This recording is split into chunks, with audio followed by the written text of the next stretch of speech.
Telangana formation day శుభాకాంక్షలు అందరికీ. 10 సంవత్సరాలు తెలంగాణ గురించి కొట్లాడి తెలంగాణ సాధించుకోవాలని చెప్పి తెలంగాణ ప్రజల ఆకాంక్ష ఏదైతే ఉండేనో అది ప్రజల ఉద్యమం వలన తెలంగాణ రావడం జరిగింది. మేము కాంగ్రెస్ ఎంపీస్ అప్పుడు పార్లమెంట్లో తెలంగాణ రావాలని అక్కడ నిరాదీక్ష చేసినప్పుడు చాలామంది మా మీద నవ్వినప్పుడు వీళ్ళు ఉట్టినే నిరాదీక్ష చేస్తున్నారు, ధర్నాలు చేస్తున్నారు, పార్లమెంట్ని స్తంభించారు, కానీ వీళ్ళకు తెలంగాణ రాదని చెప్పి ఆ రోజులలో చాలామంది చెప్పినారు.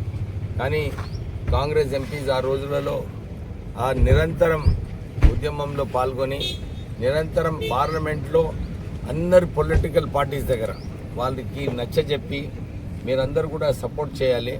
ఎందుకంటే అప్పుడు ఆ రోజులలో యూపీఏ ప్రభుత్వంలో ఎక్కువ మెజారిటీ లేకుండే, సోనియా గాంధీ గారికి ఇవ్వాలని ఉండే, కానీ మెజారిటీస్ సరిగా లేనందువలన కష్టమైంది. అప్పుడు అందరు పొలిటికల్ పార్టీస్ని ఒక తాటిపై తీసుకొచ్చి అందరు కూడా పార్లమెంట్లో 272 ఓట్స్ వేసినప్పుడే తెలంగాణ వస్తుందని చెప్పి ఆ రోజులలో కూడా కష్టం ఉన్నప్పుడు ఒక మంచి ఐడియా వచ్చింది జైపాల్ రెడ్డి గారికి. ఆ రోజులలో ఇది వాయిస్ ఓట్లో పాస్ చేద్దామంటే అందరు కూడా ఒప్పుకోవడం జరిగింది. మీరా కుమారి గారు అది ఒప్పుకొని వాయిస్ ఓట్తోని తెలంగాణ ఫార్మేషన్ కావడం జరిగింది.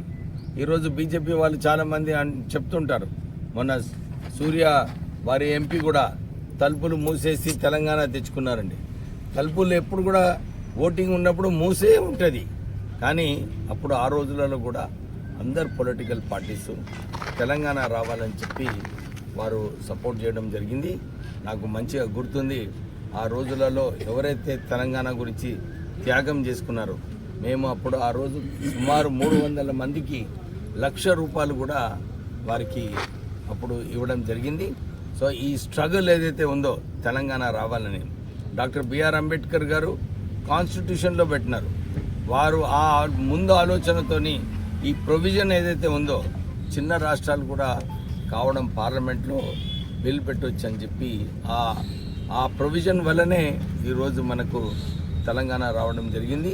అందరూ కూడా ఈ తెలంగాణని ముఖ్యమంత్రి రేవంత్ రెడ్డి గారు ఒక ఆలోచనతోనే అన్ని అభివృద్ధి కార్యక్రమాలు పేద ప్రజలకు ఆదుకోవాలి, వారికి ఇంద్రమ్మ ఇల్లులు ఇవ్వాలి, 200 యూనిట్లు ఫ్రీ ఇవ్వాలి, విద్య ఆరోగ్యంలో కూడా నిధులు కేటాయించి integrated schools Telangana public schools పెట్టడము, తర్వాత అడ్వాన్స్ టెక్నాలజీ సెంటర్స్ ద్వారా ట్రైనింగ్ ఇప్పించి వీళ్ళందరికీ ఉద్యోగ అవకాశాలు కల్పించాలి తెలంగాణ పిల్లలకు అని చెప్పి రాష్ట్ర ప్రభుత్వం పనిచేస్తుంది.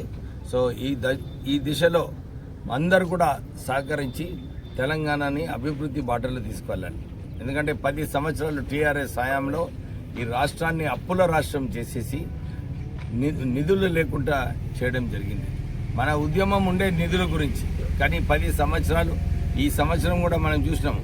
కాళేశ్వరం ప్రాజెక్టులో ₹1,00,000 కోట్ల ఖర్చు పెట్టి వారికి ఈ ఒక్క బొట్టు నీళ్లు లేకుండా 2 సంవత్సరాల నుంచి మనము ప్రొక్యూర్మెంట్ ఏదైతే చేస్తున్నామో సుమారు 30% ఎక్కువ ప్రొక్యూర్మెంట్ ఈ సంవత్సరం చేయడం జరిగింది.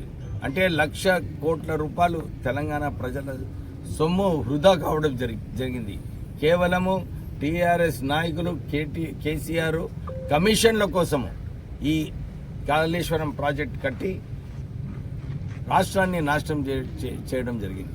సో ప్రజలకు మళ్ళొకసారి ఈ రాష్ట్రాన్ని ముందుకు తీసుకువెళ్ళే అవసరం ఉంది. అభివృద్ధి బాటలో అందరూ కూడా సహకరించాలని చెప్పి కోరుతూ ముగిస్తున్నాను.